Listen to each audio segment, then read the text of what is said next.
Hi, this is Ned Siegfried from Siegfried and Jensen. As proud sponsors of BeliefCast, we hope you are inspired by Todd's weekly podcasts, which contain so many courageous stories of recovery and personal growth. Remember, it's not what happened in the past that matters, it's what happens in the future. We invite you all to work hard and be optimistic about your future. Enjoy today's podcast. Welcome back, everybody. This is Todd Sylvester with the Todd Inspires BeliefCast. Thank you once again for tuning in. I want to thank you guys for tuning in week after week. You guys are amazing. Thank you for believing in me. I can't tell you how much that means to me. I'd like to give a shout out to our sponsors, Siegfried and Jensen, Wasatch Recovery, Veracity Networks, and I Heal Institute. You guys are fantastic as well.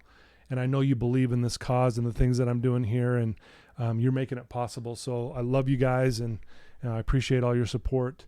And then I also like to just, again, give a shout out to all my previous guests. We've had some amazing people on, and today's going to be no different. You guys are going to love this person today. Today we're joined by Courtney Rich. Courtney, thanks for joining us. Oh, thank you so much for having me. Yes. Well, I'm going to read a little bit about Courtney because she's got quite the resume here. Courtney is the mother of two amazing kids. She's married to her best friend, and she teaches cake classes at Orson Gigi. Is that correct? Yeah.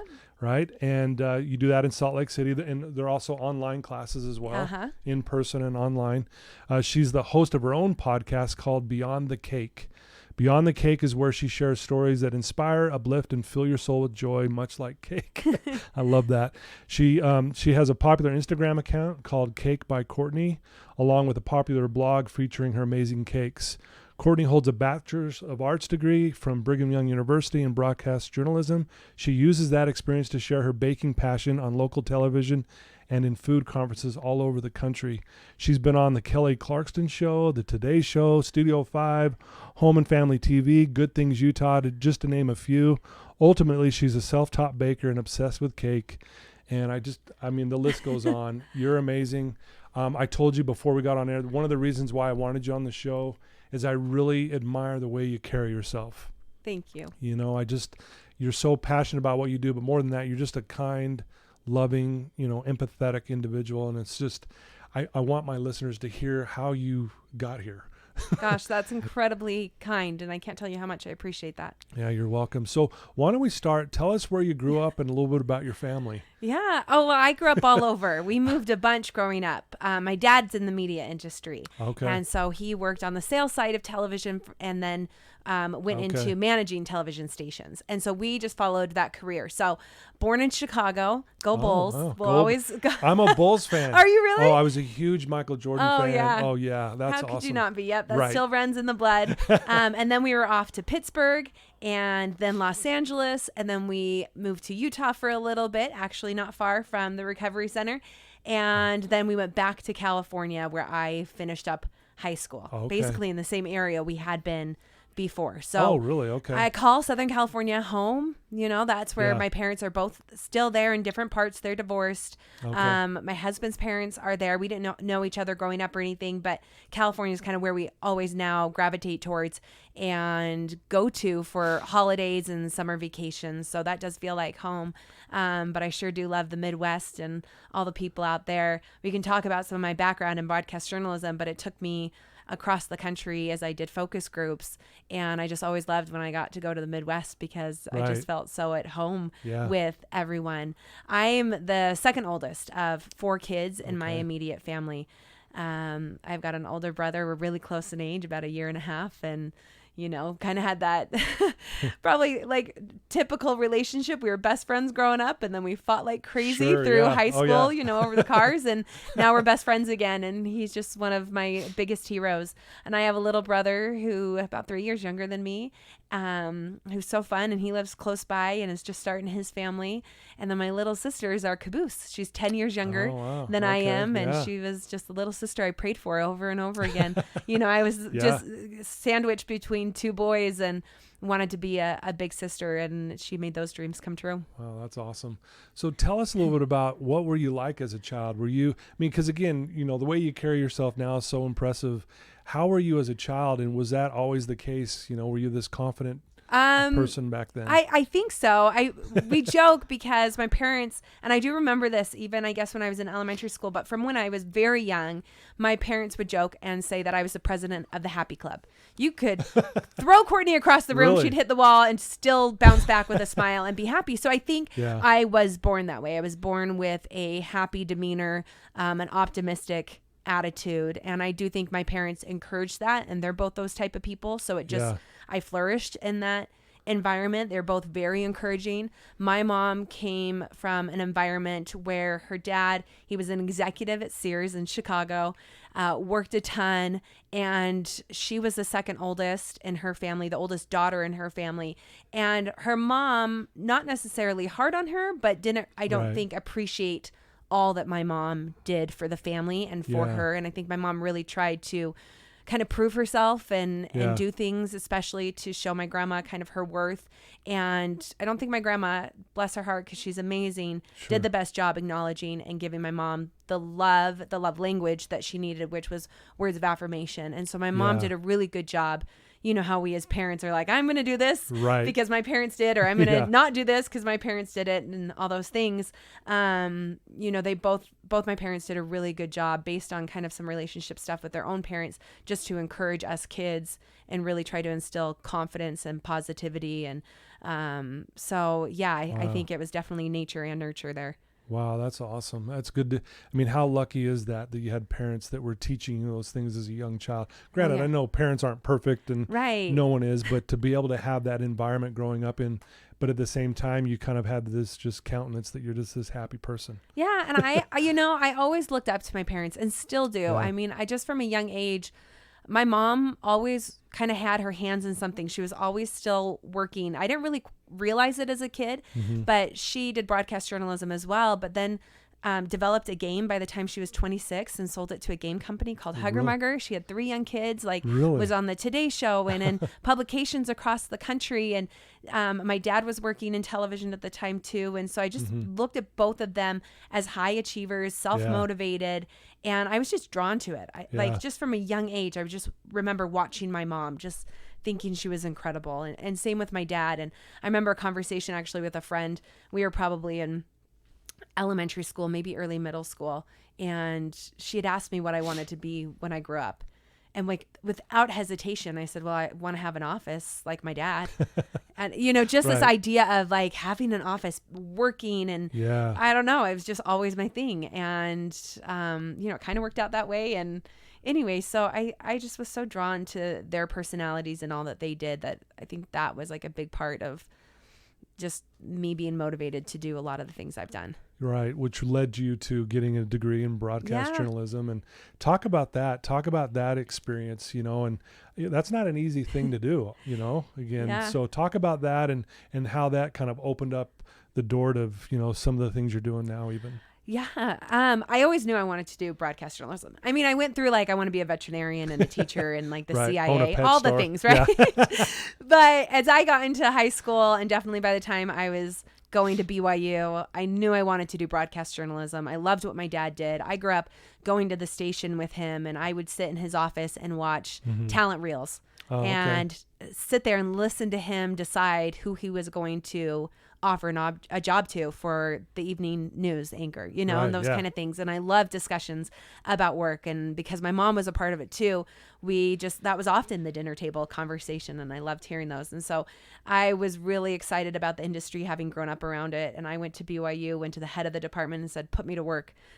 This is what I want to do. I know I'm a freshman. I don't have any credits, but what can I do? And they got me in the newsroom right away. Really? And I started editing tape before that was really fancy on computers. And just loved being in that environment. So it was just a passion from the get-go. And I always thought maybe I would do television like Katie Couric and Diane Sawyer. Thought that would be so neat and so fun. But as I was rounding out my senior year, I took a producing class and really enjoyed the behind the scenes, and then did an internship for a consulting company. And the media consulting side does all the research for our television shows and our websites. And so there's quantitative, which is all the data and the surveys that you would do maybe on your computer or your phone, right? And then there's qualitative, and that's in-person interviews and research. And I got in with that company, graduated, got married, and started working full-time as well as working at a station here in Salt Lake for a little bit. But the consulting became a passion. I loved the storytelling of that side. Okay. And so I would go out and they put me as like their main focus group moderator. I was 22 years old when I first started that. I was like the youngest one in the industry, moderating groups. And I would travel the country and get a group of, I mean, there's facilities that screen all the participants and bring people in depending on the type of criteria we had, but I would interview them. And I loved going out and just meeting complete strangers and spending a couple hours with them. Right. And even though we were talking about television, you learn so much about a person. Yeah. And I'm in this room of 10 to 12, mostly women usually were the groups that I did, sometimes men. And you just have all these different diverse backgrounds.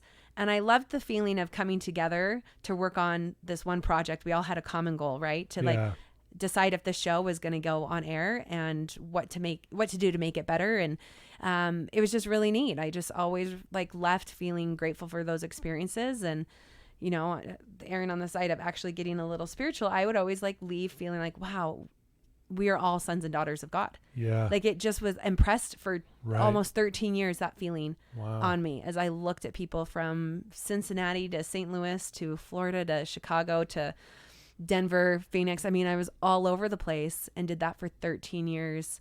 So it definitely gave me a good like base understanding of like marketing and advertising and behaviors, consumer behaviors and feelings, right? And attitudes. So definitely I think that's helped contribute to what I'm doing now. Well, and doing that at such a young age, I mean, that's impressive, because I would imagine it also cultivated in you a confidence and a self-discipline and you know, getting out of your comfort zone and like, how do I make this work? And here you are 22 years old trying to figure this out. Absolutely. I mean, I remember a couple years into it, the first time that I was able to present the report after the focus groups to the client. And I was on a conference call with my boss next to me and we were getting going and he just looked at me and said, you know, gave me the like pointed the finger, like, this is, you do it. And I was like, oh, okay, I'm reporting the findings, you know, and I was maybe 25 with executives twice my age. And it was really neat. I mean, I made mistakes. I learned things. And, you know, not too long after that, I was out on focus groups without any boss in the mirror behind us. And I was managing clients and handling the whole thing. And absolutely that just gave me a great amount of confidence that they would feel confident enough in me that I could go handle that. Yeah. Well, I also want to touch base on, I don't want to let that slide, what you said just a minute ago, that you were seeing people as sons and daughters of God. Yeah. I want to talk about that if that's okay. Oh, absolutely. Because so you started feeling this as you're seeing these people and you're interviewing them and you're having this experience.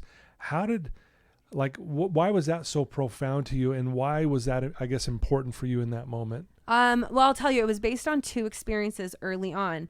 One of them was in Chicago, and I can remember the focus group room right off of Michigan Avenue.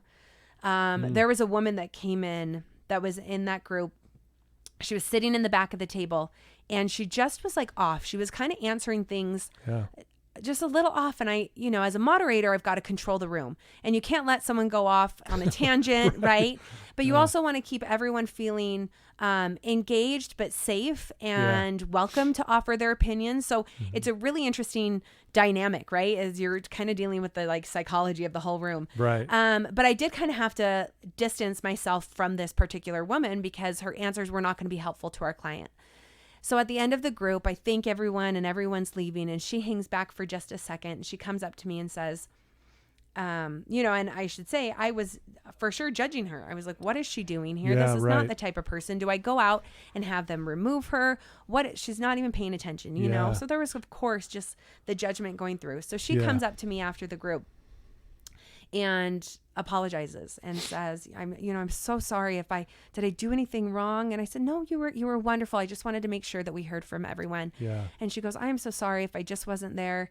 You know, I had a really rough morning and I went next door to visit my best friend, and they had passed away, and I was the one to find them. Oh, wow. And here she had the most heartbreaking experience that morning, and it didn't even occur to me that she could have been having a bad day. Yeah. I mean, just a general bad day, but she was having a real bad day. Yeah, right. And there was another moment like that too with another woman, and I won't get into specifics of that, but after those two, which happened pretty close together, I was determined to go into a room and just love everyone and not judge, and to look at them as God would look at them. Yeah. To look at them as my brothers and sisters, and just feel so grateful that they were spending time with us and that they're here to offer, you know, what they know and what they feel. And, you know, even though it was about TV, I just really tried to change my perspective. And, you know, as I finished up that part of my job in 2019, I just remember feeling so grateful for that opportunity and that experience over the 13 years to just really have it ingrained in me that we all have a story. We all have a bad day that no one knows about, you know, and then just to give everyone the benefit of the doubt. Yeah. Well, I think that's why you're so good at what you do, because I think that's what comes across, is that you just love people. Seriously, like that's again, that's why I was so drawn to you and so impressed with how you handle yourself. So I see how those experiences, man, it sure plays out even now. And you probably do it without you really realizing it, but that's the way it comes across. So that's a good thing, right? Yeah, you absolutely. know, and I know you believe in God, and I know that you even have that in your frequently asked questions. People ask you, do you believe in God? And you're like, yeah, here's what I believe. And I love that you own it. And that's really cool. Yeah. I cannot not talk about God and my Heavenly Father and Jesus Christ. I mean, they're such a big part of my life. And I think one of the most important things as someone running a business or an influencer, or just, you know, as you're trying to connect with people, you have to open up. You can't just be surface, and people need to be able to relate to you. And ultimately, when I started Cake by Courtney 6 years ago, I wanted people to love my recipes, but I wanted them to trust me. I wanted them to feel like they could come to me like they would a best friend and say, you know, what do I do about this? Or what are the best pair of jeans I should be wearing? And you only ask your best friend those kind of things because you trust them the most. Yeah, right. Right? And so I wanted to have that relationship with the 10 followers or 100 followers or whoever it was that were going to follow me. I wanted them to really trust me. And I felt like as I started to share a little bit more about myself, and especially in the last maybe 3 years or so, as I've done that more, it's really opened up the door for some amazing relationships with people across the world, as we've been able to connect on a lot of different levels. Yeah. Wow. Very well said. Thank you for sharing that. That's powerful. You know, I want to ask you about, because I mean, I know you've gone through your own struggles. You've struggled with anxiety and depression and even some body shaming. Will you talk a little bit about that? Because I think a lot of people wonder, you know, you're so fit and you're eating cake all the time. How does that work? You know? But I think, again, that's why I want you to share what's the story behind the scenes there. And if you don't mind sharing that with us. Yeah, no, of course. That'd be great. I think there's two parts there. So I'll kind of break them up. Okay. One with the body image stuff, and then we can talk too about depression and anxiety. Body image, I mean, I grew up active and playing basketball. And it wasn't until I stopped playing basketball that I realized, I couldn't eat the same way. I mean, I didn't realize that looking back, you know, but I didn't really have a great sense on how to fuel my body and really take care of it the way that I do now. And it's talked about more and a lot differently. I mean, I grew up high school in the 90s, so it was a low fat diet, right? And that was all that people talked about. And fad diets were a huge thing. And I just remember even from a young age comparing my body to someone else's and thinking mine wasn't good enough, and not having the real mental strength and wherewithal to really be able to combat those negative thoughts. And so, I mean, at 16 years old, I went and bought my first diet pills because I didn't think I could do it on my own. I wanted a quick fix. You know, you look at pictures in magazines back then or Instagram now, and you have on the left side a before picture and on the right side an after picture. And I think in our minds, what happens is it's like this immediate reaction for an immediate need. Right? Because it's so instant. I can see instantly their before and their after. And at least for me, there are times where I'm like, well, I want that right now. Right. I want that to happen to me overnight. I want to look that way tomorrow. And it doesn't happen that way. And it takes a real long time, I think, to learn if we're just going to be going on the yo-yo diets, or we're going to try to do a quick fix here, a quick fix there. And it took me a really long time to really find a great balance between, you know, one, how do I want to look, but how do I want to feel? Right? And how do I want to treat my body, and what is my body used for, and what can it do in a positive way versus what it can't do, and what does it not look like, right? And truly understanding that God created us all differently on purpose, right? And not on purpose. And as I started making cakes, I mean, because I was still beating myself up about my body after 2 babies, and but as I started making cakes and really like getting into it, I want to enjoy my cakes. I am the president of, taste testing, of quality control. And I mean, my kids might say that they take that role, but really, I mean, that is like my pride and joy of it, is to just say, no, this is, I promise, the best chocolate cake you'll ever have. Well, I'm only going to know that if I try it. Yeah. And if I try all the ones that I've sampled and I didn't like. And I just came to a place that I wanted to really be able to enjoy the indulgent as well as the healthy, and just get a better understanding of like, I beat myself up for way too long. For what purpose? Right? I'm so grateful that I've got 2 legs I can walk on after having broken a foot and not been able to do that. And I was wheeling around in class and all the things. Gosh, I'm so grateful. I've got 2 strong legs for sure that I can walk around on, and that I can play with my kids. And, I think that there is a place for food that is healthy, that is going to strengthen our bodies and allow us to serve and to work and to do all the good things that God wants us to do.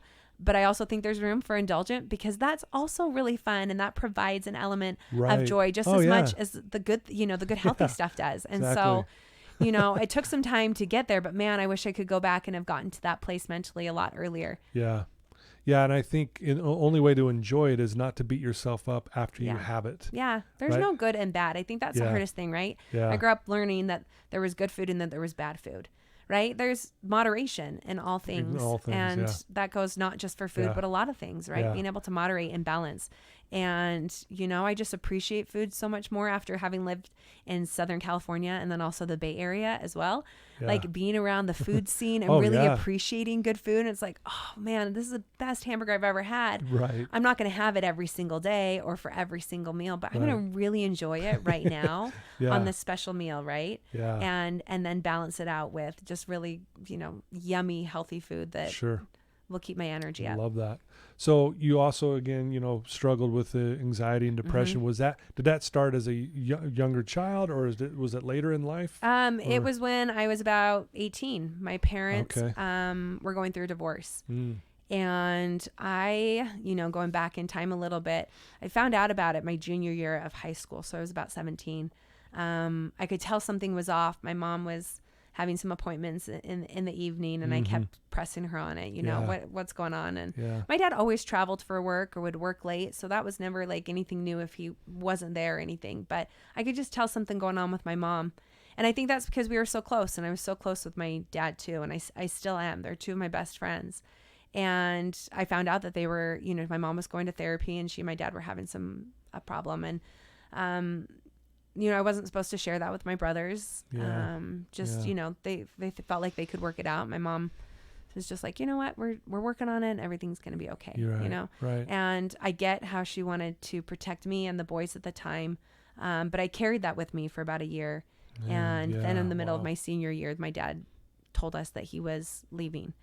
And I don't know what I did. I guess maybe when you think of like the sibling order, psychology of it, I was the middle child. I was always the peacemaker, but I had this element of being the oldest child. We always joke too that Chris pushed me out of the way to come first, but I was supposed to. You were supposed to. I was supposed to be here first, because I have a lot of that personality, and I took it upon myself to fix my parents. I just could not imagine them apart. Yeah. And I wanted to fix it. I was so close with both of them that I felt like, okay, our relationship, I can talk to them and we'll work this out. And I, went off to college at BYU as they were still separated, and still just really tried to convince my dad to stay.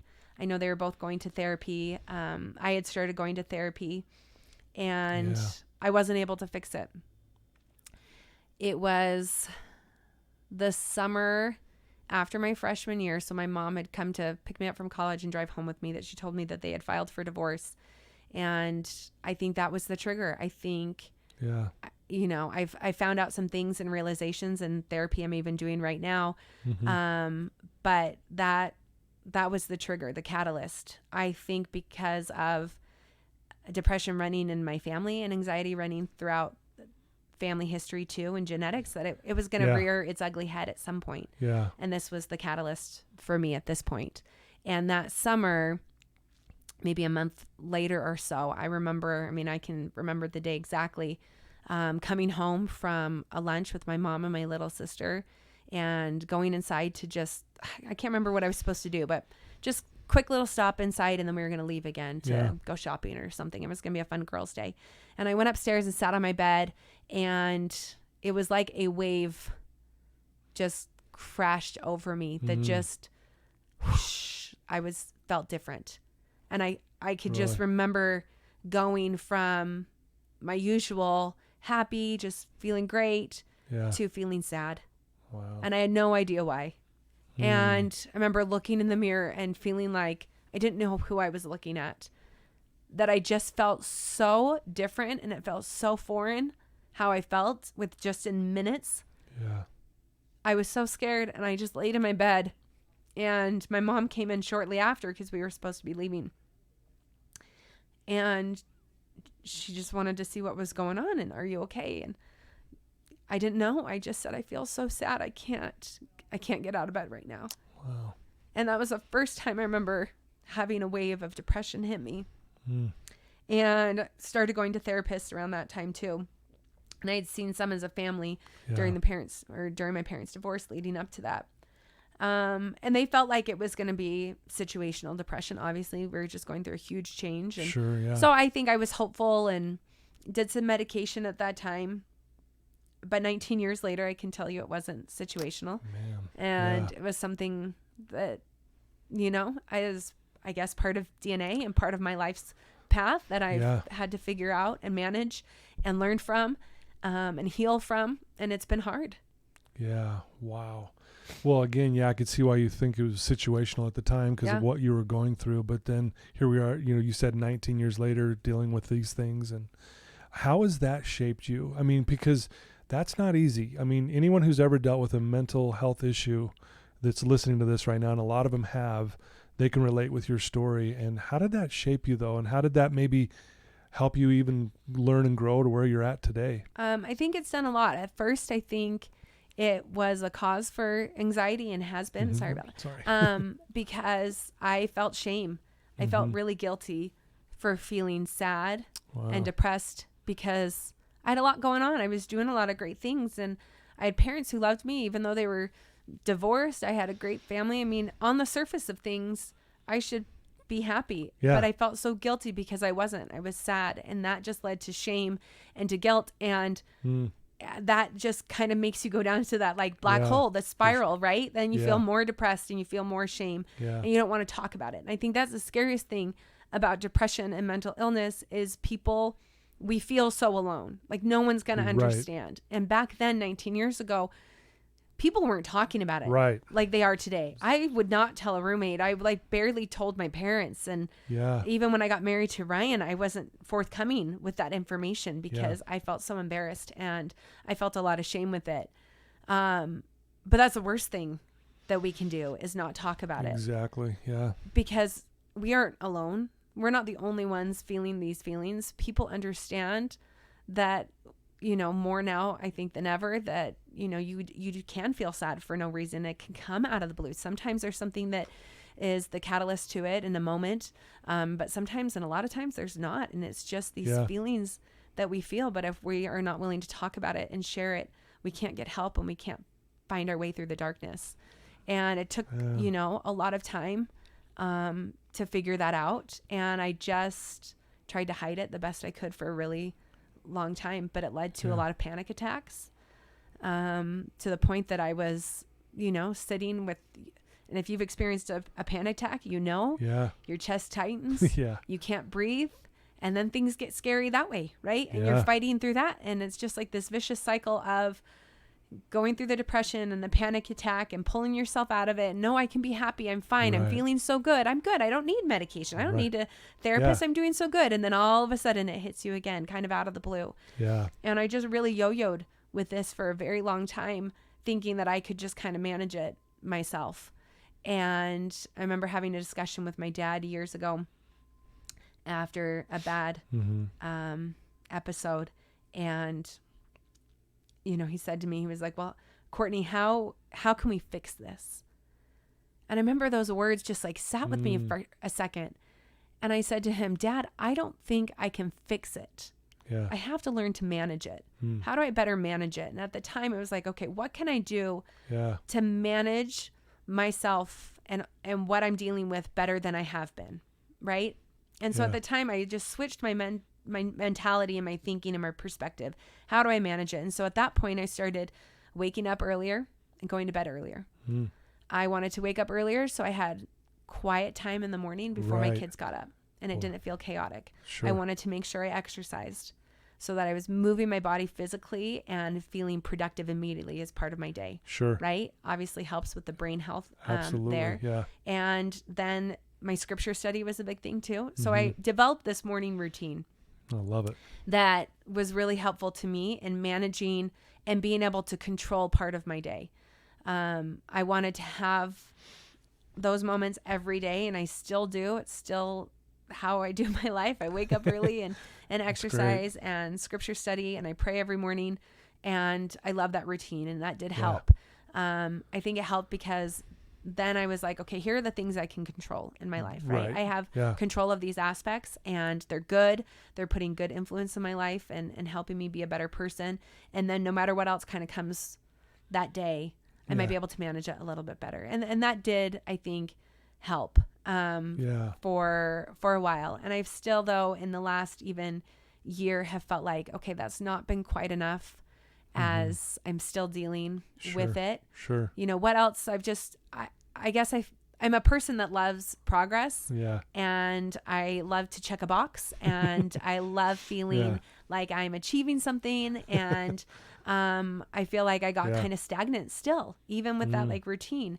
Yeah. And so I've even started earlier this year, Emdr Therapy. Oh, yeah. And with a new therapist that I love, that, you know, we've had some really like eye-opening moments that here 19 years later, I'm able to look at situations and see it in a different way and understand myself a little bit better. And EMDR has been so cool. I don't know if you guys have done. Yeah, we do it here. Yeah. Awesome. You do it here. And so, I don't know if you've talked about it on the podcast, but that's been really neat. And so that's been another element that I brought into it because, you know, maybe it will never go away and I won't heal completely from depression.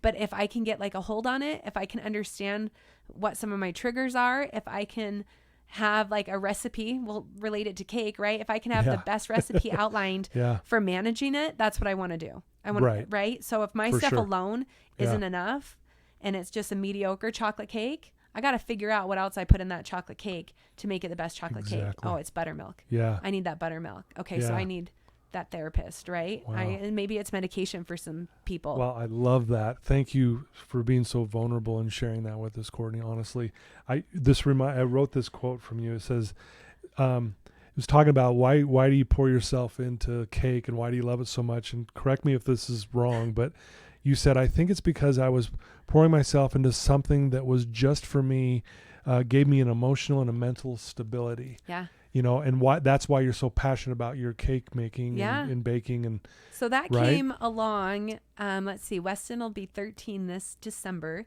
And on his first birthday, I made my first cake. Right. And that was a time, I mean, we were living in Santa Monica. It was one of those moments where everything on the surface looked really great. And I had a lot of great things and opportunities. I was working in consulting.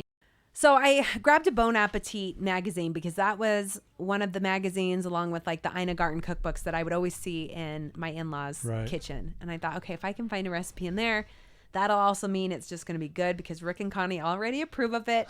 And I found a peanut butter cake with chocolate buttercream. And I said, that's my cake right there because I love chocolate and peanut butter. Right. So I was very excited about the cake. I didn't have any like culinary experience to my name. I had a couple cake pans, no decorating tools, and I had gotten a mixer when I got married. And so I had a few things and I said, okay, we're doing it. And I followed the instructions, not totally knowing what everything meant, but I just went for it. And, you know, Weston would be napping and I'd go in the kitchen, I'd bake the layers and make the buttercream and then go back to it later and decorate it. And I mean, I'll often share a picture of this first cake because it looks so different from how my cakes look now. Right, yeah. Someone once described it and said, wow, it looks kind of poofy. And I've never used that word to describe a cake, but yes, it looked poofy. It was kind of round. I didn't know about leveling the top of it. But that day we sang Weston happy birthday, and he cried his eyes out because so many people, and I'm sure he was so overwhelmed. But we shared the cake with everyone, and I loved it. I loved watching people dig in and experience it and like it. Yeah. You know, it wasn't just like cake, it was homemade cake, and there's something different. For sure. You know, versus store-bought and just maybe doing the mix different. Or something. Yeah. And it was special, and I just remember thinking, I really like that. I liked sharing it with people. I liked being in the kitchen. Yeah. I liked the way that made me feel. And I felt good, and I felt happy, and I felt at peace. And so I wanted to chase down those feelings again. Yeah. And so I looked for an excuse a week later, make another cake. You know, it's Sunday dinner. We're going to a friend's house. Let's make a cake. Yeah. It's a birthday party. I'm going to make a cake. And I did. I just, hey, it's a Monday. Let's make a cake. Let's do it. You know, I just wanted to go chase down those feelings as often as I could. And I'd wait till I put Weston down for a nap. Or maybe he was with Ryan doing something, and I'd go in the kitchen and I would bake. And I just kept doing that for years, learning through trial and error, kind of the ins and outs of the kitchen and how to do cakes. And I was on a mission to find the best chocolate cake and the best vanilla cake. And as I did that and tried so many different versions of a chocolate cake, I started to understand what went into recipe development and, okay, how do I create my own? And I can start tweaking things and playing around with things. And then that instilled some confidence and just all these feelings that came with being in the kitchen and doing this, like, were helping me in so many other aspects of my life that I didn't even realize. Right. You know, like in hindsight, I can look back and be like, wow, I didn't realize that I had this void that was really missing in my life that started to fill. Yeah. You know, and 6 years went by and I had started creating my own recipes. We had moved up to the Bay Area and I was sharing my food with people and started getting friends saying, well, are you going to share your recipes? Are you going to start a blog? And no, I mean, that didn't even like cross my mind, but maybe I should. I don't know. And as I thought about it and I thought, well, what do I want to share? Of course, I want people to come to Cake by Courtney for the best cake of their life. Cause I promised that. That. Yeah. Right. But I wanted to share the feeling, and that was really important and still is to share the feeling that came with that first cake and the second cake and the third cake. It was so much more than just being in the kitchen and baking. It was about having a happy place. It was a place of peace and joy. And the kitchen, it's not just mine, it's my family's. It's where we have memories and we do homework and we do dinner and we pray and we read scriptures, like all this, and dance parties. I mean, the kitchen is the center of our home. And I know it's that way for so many people, but it's because it's not just a gathering place for food. It's a gathering place for love, for the gospel, for tears, for everything, for us. And it's like now this sacred place to me. And it was all because of that first cake. Isn't that amazing? I mean, that blows my mind a little bit. Like, it was like, this was like the answer on a lot of levels of what you were dealing with. And who would ever thought it would be baking a cake for your son's birthday party? Yes. Well, and I, even just a few years ago, it like dawned on me, all these years that I had been struggling and praying to God, like, take this from me. This is, I don't want to wake up feeling this way. Right. I don't want my son to walk in while I'm having a panic attack and him being scared or wondering what's going on. You know, and there's so many times we cry to the Lord and we say, just take this from me. Take this burden, please. And you think you're doing everything right. Mm-hmm. And it's so discouraging when you feel like you don't get an answer. Yeah. At least the answer that you are hoping for, that you want. And sometimes we look around and we play the comparison game and we can say, wow, but they had rainbows and butterflies and the sky moved and parted for them so that their prayers were answered. Right. What is wrong with me that that's not happening? And I had this realization one day that he had been there with me the whole time. Wow. That he had been there in the kitchen. And it just reminded me that the Lord comes to us where we need him, when we need him. We need to be willing to look and always be open to that, even in the simplest things. Yeah. I don't think I realized that he would come to me in the kitchen, that he would be with me in that place. I thought, gosh, I would be receiving revelation in church or while I was praying or at the temple, you know, and maybe I had too high of expectations that I thought like thunder would crash and my answers would be, or my prayers would be answered. Yeah. And it doesn't work that way for me. And I learned that the Spirit speaks to me in a very soft, Courtney-like voice. Yeah. Something that I'll recognize. But I just didn't realize that that's how he could speak to me. And wow. It just changed the whole game. And it changed even my outlook on Cake by Courtney moving forward, that this is his platform. This is something that he gave me to share talents with other people, but also to hopefully share goodness and joy and maybe the light of Christ. Yeah. And I think anyone following you would agree. I mean, you got hundreds of thousands of followers now. And again, just it really is. It's like what's the best way to say it? It's an experience when you're watching you bake this cake. It's like this, and the way you talk and the way you bring people in and the way just again, your positivity, but it makes it even more impressive just because of the things you've been struggling with and you've been sharing with us today. So I appreciate you sharing that, because I think people sometimes might think, oh, she's got it made and she's perfect and her life's amazing, perfect and all this stuff. And it's like, no, you've been fighting through some stuff. But I think because of that, that's why you're doing so well. That's the way I look at it. Well, thank you. Yeah. I mean, the challenges make us stronger. I love to run and I hate running hills, but gosh dang it. If I run hills, I know my legs will be stronger and I can get faster. Yeah. And if it's not going to be challenging, we're not going to grow. Yeah. And as much as some of those experiences were really hard and I wanted to take them away, and there was some really dark days that were scary, and it scares me for other people because I know that they can be 100 times worse. I needed them. Yeah. I needed them to eventually grow and become the person that I am today. And I hope that there's more growth and more progress in my future. For sure. Wow. Well, if there's someone listening to you right now who is struggling and they are just in this space right now where they're not sure what to do, what could you tell them right now that might be helpful? First and foremost, don't give up. Don't ever give up on yourself. Yeah. We were just talking about Gaina Lynn, who's been on your podcast, and she was on my podcast, and I love her little hashtag, stay in your body. Yep. We are better with you than without you. Yeah. And I think that is so 110% true. You do not know how many people need you. I know sometimes it feels like you have nothing to offer, and how could anyone need you or learn from you? But I promise you that someone needs you, and that one person matters. Christ left all his sheep for the one that was lost. Yeah.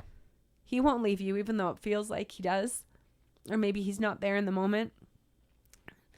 I would also say reach out to someone and don't be afraid to talk about it and share it. Yeah. Find someone who you trust, that you love. I don't think they should be the person you hope solves the problem. Yeah. But I think someone that you can maybe help you find the right person to talk to. Yeah. But someone that you just maybe helps you feel less alone. Yeah. I think are kind of the two things. And maybe the third thing, if we want to throw it in there, please, is find that hobby, find that passion that you can just pour yourself into. And it needs to be something, I think, different than work and different from family, but something that really you can cultivate and develop. And I grew up feeling like I didn't have a lot of talents. I mean, I played basketball and I did art, but I looked at talents like, oh, I don't sing and I don't play the piano. Right. And so I felt like I was talentless for a long time. And, who knew that cakes would be a talent that I would have someday. Right. Yeah. And just cultivating it and following that good feeling that it gave me went from a hobby to a talent to this passion that I just love so much into a business now that I love sharing with people. So you just never know. You never know. Like, as you looked at my first cake, you're not thinking I had talent. I didn't have talent back then. Like, what is this? No, right? but I developed it. I developed it because Christ instilled that good feeling in me that was associated with it. Yeah. And I wanted to chase. Very well said. That's such good advice. And it reminds me of a quote by Nietzsche that says, "He who has his why can bear with almost any how." Mm-hmm. And it's almost like you found your why outside of everything else that you do, and I know you're doing a lot of great things, and you're a mom first and foremost, to those beautiful kids, and, you're married to your best friend, Ryan, and just, you got a lot going on in your life, but that is such good advice. Thanks. Yeah. Thank you so much. One last question I think I want to ask you is, what do you love most about you? I know that's... I don't think I've ever been asked that question. Yeah. What do I love most about me? Wow. Sorry, I'll have to think about that for a moment. Yeah. You know, I do love my natural happy attitude. Mm-hmm. And I love that I'm drawn to other people. Yeah. It is something that I think is definitely genetic because my dad's mom was like this. I mean, we would take Grandma Margaret on trips and we'd lose her because she made new friends and started talking to people. She was just drawn to people. And my dad's that way and my mom's that way. We're just drawn to other people and their stories. And all of a sudden you've got a new friend in the airport or on the plane or something. Yeah. And I love that was passed on to me. I love that the happy nature that I know that I was born with. That I have that. Yeah. And that it lends itself to just loving other people and being drawn to the people around me. Yeah. Beautiful. I love it. It's so cool. You know, I was thinking, you know, like a tagline for this, and it just popped into my head, you know, Courtney Rich, who's passionate and loves cake. She loves people more. Yeah. You know? Yeah. Because that's what I'm hearing from you. And I really do appreciate what you just said. I love that. It's true. It's true. Yeah.